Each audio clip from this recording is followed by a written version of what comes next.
Hello, everybody. Welcome to Virtual Thursdays, our literary series. And my guest tonight is our feature with a very clever and creative artist and writer, Robert Fleming. And let me tell you a little bit about Robert. He's a word artist born in Montreal, Quebec, Canada, emigrated to Lewes, Delaware. Robert follows his mother as a visual artist and his grandfather as a poet. In his work, Fleming explores masculinity, sexual orientation, sin and virtue, and dystopia in words and graphics on Earth and beyond. Since 2017, more than 400 of his works were published internationally in more than 95 print and online publications, art galleries, and online mic features. His style is influenced by writers Robert Frost, Dr. Seuss, and the Beats, and is graphic by surrealist artists like Salvador Dali. A member of the Rehoboth Beach and Horror Writers Association, he's nominated twice for the Pushcart, twice for the Best of the Net. Robert Fleming is the winner of the 2022 San Gabriel Valley, California Poetry Broadside Award and is in the 2021 Best of Mad Swirl. And Robert had a chapbook, White Noir, that was released in late 2023. So I'm really looking forward to this. And without anything else from me, I'm going to turn it right over to Robert. Thank you, Tim. I'm Robert Fleming, a visual poet from Lewes, Delaware. I'm going to share on my published book last November, White Noir. I'm only going to share on those elements of visual poetry which I have added, which are new to visual poetry. This is the book cover, and what happens when you are a writer and a graphic artist, you end up doing your own book cover. This is an example of one of the first alternatives I've done for visual poetry, which is switching the color of the background and the text. Typically, the background of a page is white and the text is black, and I've done the alternative. I'll read this. Patience only from my last line. Not enough servers to be served upon arrival. Get in line. Even if I self-check out, I wait for a scanner. Cut in line. Queue in the cafeteria for leftovers. Bathroom line. Race through the border at 90 miles an hour. Police chase line. Will the doctor enter my room? Patient line. What happens at my death? Flat line. The next piece is called Spatula, and my contribution to visual poetry is to create the concrete image with a graphic image as opposed to either words or letters. 1,000 pushes by a palm, an elbow, eye well, bat balls, bulldoze trees. I am spatula.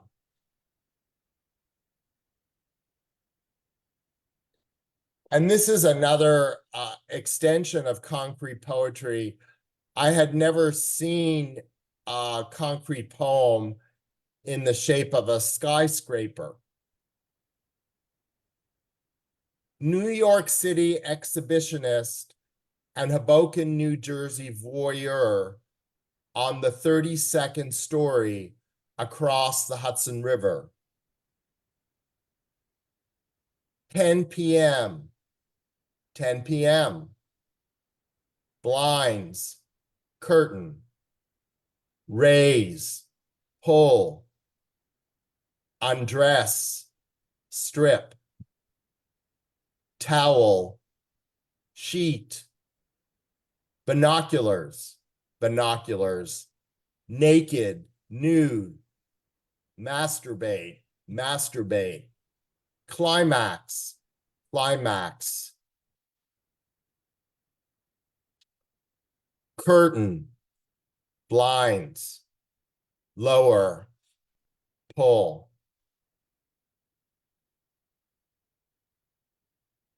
And this is my last contribution to visual poetry and the mirror form.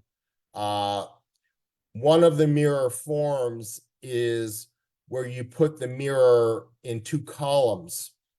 There are three additional things I'm doing on this image. The first is making the background black. And then looking at the right column, I have right justify the text. And the third is in the right column, going from the text from right to left. Return to the garden. Apple trees are under the sky, but need a roof. Eve needs sky.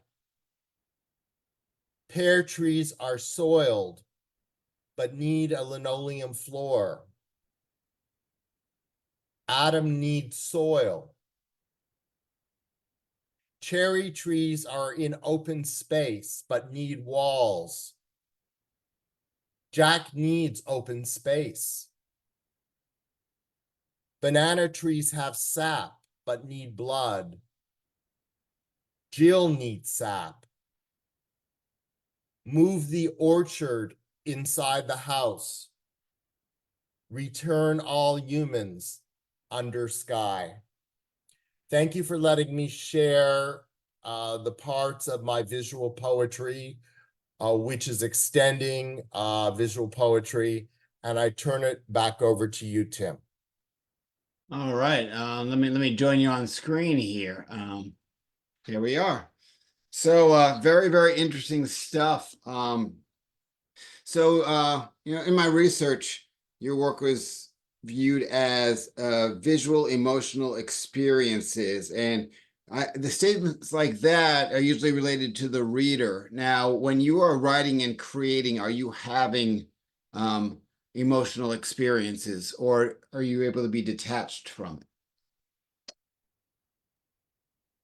Well, one of my goals as a writer and a visual artist is to evoke a response and hopefully an emotion. I do not tell the reader or the viewer what to feel, and I'm a very visual person, and frequently, in order to get the feeling, I close my eyes and imagine what I want to evoke in the reader. So when you're creating, does everything, if you close your eyes, are you getting everything at once, or what comes first? The image that you fit words around, or the words that you fit in the image around, or, either or? I'd say early in my writing career, I was mostly doing text poetry. So at that time, I'd say up until maybe 1990, the text was coming first. And now I'd say it's equal. I frequently respond to calls for submissions for publications, and I imagine what visual image might fit the theme and go with it. If you're living your day-to-day life and say, you walk by your fish tank, or, you go for a walk and you see something lying on the ground, does that become a piece of work? Does that become a poem eventually at some point? It may. Um, the primary time when I'm outside is when I'm having a writer's block with a piece or a visual block, and I go for a walk in nature, bring a pad with me and paper, and I usually sing disco songs and Donna Summer, and that helps me to break my block. Why disco? Uh, because it was a favorite of mine when I was in high school and college. Interesting, you said visual block and writer's block. Does that make it twice as hard? For example, if you're working on something, you get visual block, then the piece is gone, and vice versa. Is that more of a challenge, do you feel, than like someone like myself that might just sit down and like look at a blank page and wonder, where do I fit the next line in? I think it is a harder, it can be harder because there's an additional element, which is the text and the visual element have to fit together. And sometimes they don't, and you need to swap one out. I was very fortunate. I took a piece to the District of Columbia poetry critique group, and for a piece I was working on, they said that the text didn't fit the image, and I was able to come up with a much better one. Uh, are you able to say that you can never find the perfect image for a piece of writing? Do you ever save the writing and have it stand on its own? I generally don't have that problem. I'm not a perfectionistic artist, and sometimes I even leave in my work some errors. A piece I'm having published next week in a literary magazine called Instant Noodles. I think I showed it on the Dar Literary Series, where there were bears doing acrobatics. There were part of the way the bear's feet attached to the trapeze bar, which didn't look secure. And I had the choice to fix it or to leave it, and I chose to leave the imperfection. So with all of this that you're working on, some of the stuff, especially your promotional stuff, reminds me of like scrapbooking. Did you do scrapbooking in your past, or do you still do scrapbooking? I didn't do that. One of the big uh things I did when I was a child, I'd say in elementary school and in high school, was I used to draw roller coasters. I had a big sheet, and I used pencil for that. That was what initially got me interested in drawing. Does writing poems to other images that are not your own come easy, like a phrastic poem? Does that come easy for you? Yeah. Mm-hmm. Um, Also in your bio, you did some mystery writing. Are you still doing mystery writing? Is that something that's in your past, or something that you can always come back to? I think I was doing more of the mystery writing um, in television scripts, and also in flash fiction and short story. Some of my short stories are similar in style to David Lynch, where there's an uncertainty about what really is going on and whether there's something supernatural going on. Now, you did some television work as a writer. Can you briefly explain your experience there? Yes, I originally got started My high school friend at St. George's High School was originally the lead writer for the television show Jeopardy. And in his 30s, he got cancer and passed.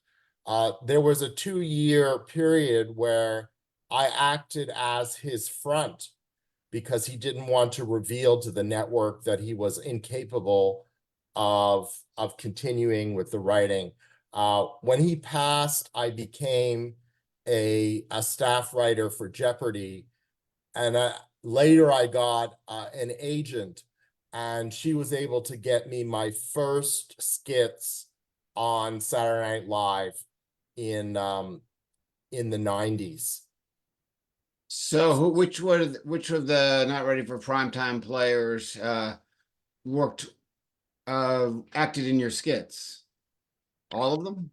I did a lot. I did in the 90s. I did a lot of writing for Dana Carvey, for the Ross Perot impersonations when he was running for president. I was the lead writer for that.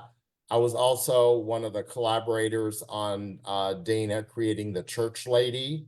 More recently, I'd say in the last 5-7 years, I was writing for Kate McKinnon. When Trump was going against Hillary Clinton, I wrote all of the impersonations of Hillary Clinton on SNL at the time. Right. So for Jeopardy, did you write the humor that Alex uses, or did you write questions? You know, the writers do everything. The writers, there's always one writer in the ear of the host, Alex, in case the show runs short, and then the writer will suggest what to Alex to say. Also, for the panelists who have about a 15 to 30-second interview, there's an assistant director who decides whether the interview is going to be totally scripted or whether they're going to let the panelist speak, just speak. And when it is scripted, the writers write the panelist interviews. The other thing was interesting about 30 years ago, all of the television ads were done on the show. The writers wrote the ads for the consumer products. There was a podium, and Alex Trebek did the voice for the product. I think I remember that. I know St. George's, Delaware is such a tiny little town. I think it's like I knew someone that used to live under the big bridge there. So any other St. George's alumni make it to Hollywood or anywhere? As like who's the most famous resident or former resident of St. George's, Delaware? Well, I was talking about St. George's High School, which was in Montreal, because Oh, my that's where I mistake. grew up. Yeah. There was a very successful singer in the 1980s, Corey Hart, and he was 2 years ahead of me in high school. And my sister went on about 2 dates with him, and he had several performances in the student gym when he was in high school. Did he So I wear would say Corey. sunglasses on this date with your sister? I don't think so. I think that was before the sunglasses started. And his, yeah.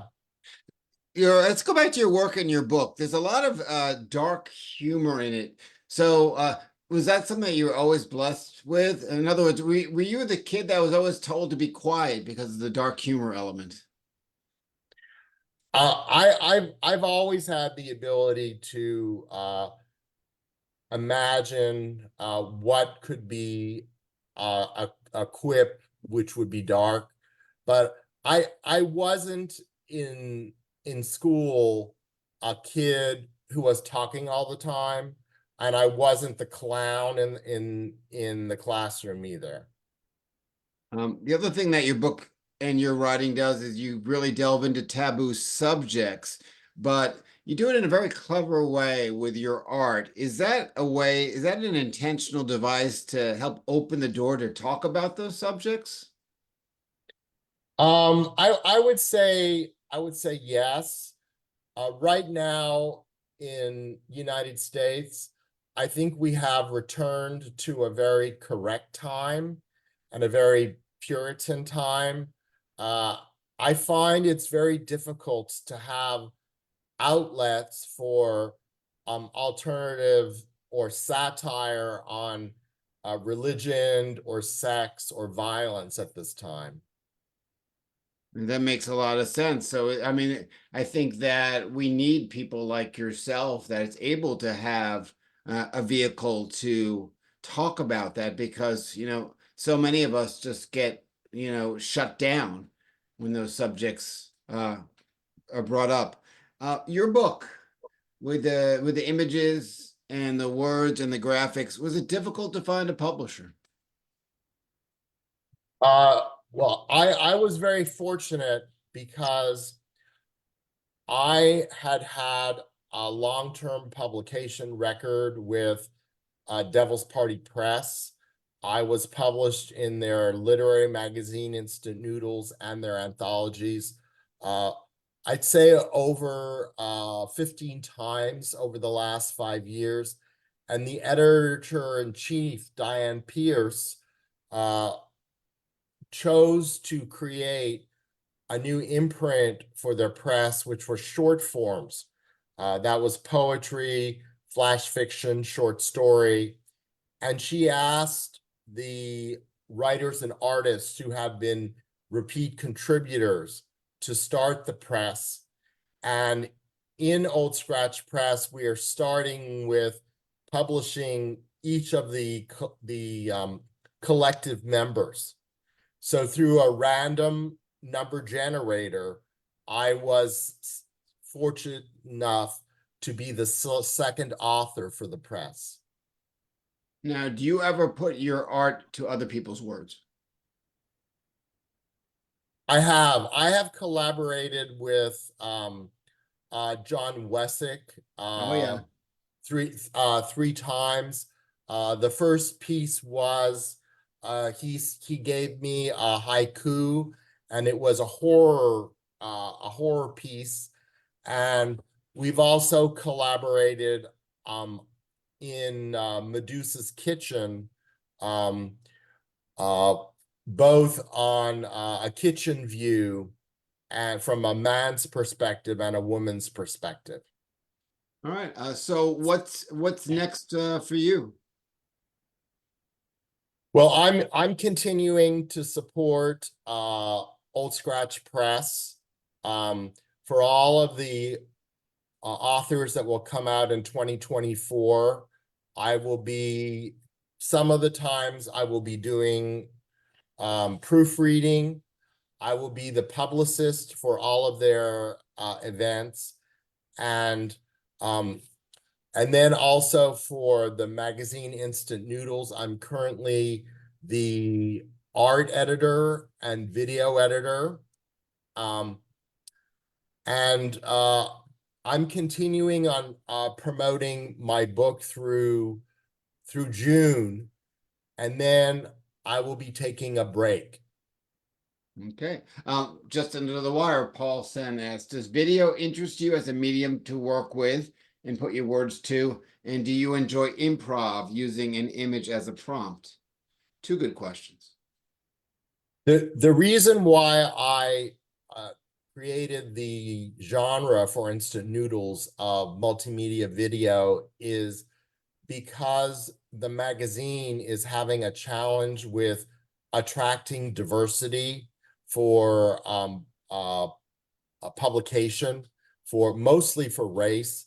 And I noticed that there is a big interest in African Americans being performance poets. So that's why I brought this new genre to instant noodles to try and attract African Americans to submit to the magazine. And so far, I have not been successful, and I'm still working on attracting and getting video submissions for the magazine. Yeah, I think that's an important element for performance poetry that you really have to see and hear it because it can be really, really amazing. And what about improv? Do you use improv yourself, using an image as a prompt? Not so much myself now.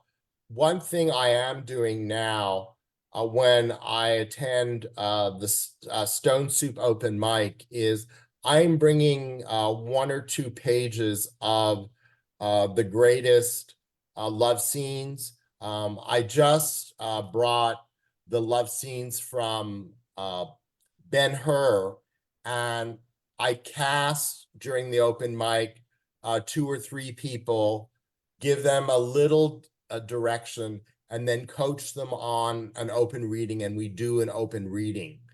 So that has the flavor of improv, a cold reading. That is awesome. Well, Robert, thank you very much. Let me show people again. Here's the book, and you can go to oldscratchpress.com and find it and purchase it. And it's really some great stuff to read about the book and to read about Robert. And keep doing what you're doing. It's a real what you do is a real gift to other writers and graphic artists. Thanks, Tim. And folks that are watching on the live stream, come on in for the open mic. The link is right in the event page, and it's also on the page that you're on watching the live stream. So with that, if you don't come in and you're watching, thank you for watching, and we'll see you in 2 weeks when Daniel Allegros George is our feature. Thanks again, Robert.